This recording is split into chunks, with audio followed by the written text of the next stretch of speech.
Gongşi? Kakam şahara gitti de horozumuzu alıp beraydı.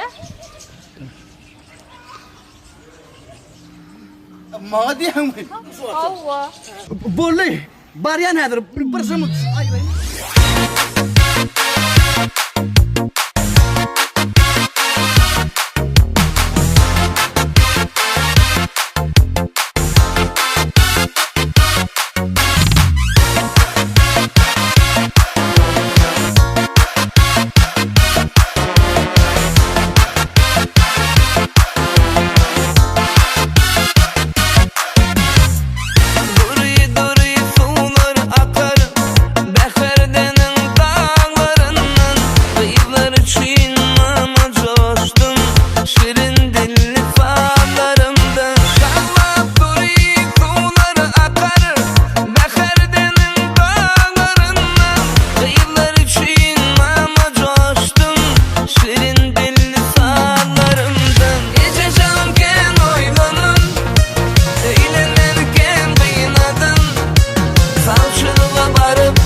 Oğlum ataşsan bir gelin çayla bile çıkıyorsaktık. Arrattın bir deyin duşun öğlenini gitti sen bir hala yanında yok mu böyle hiç yanım var kutusuluğu değil ahirin. Arrattın ahirin. Mehmet'tenin yok mu?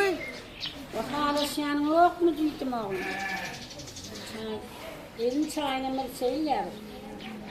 İdil halas yanıma yok Ece. Yo ne var ha? Burada Gorka değil mi? Kıran.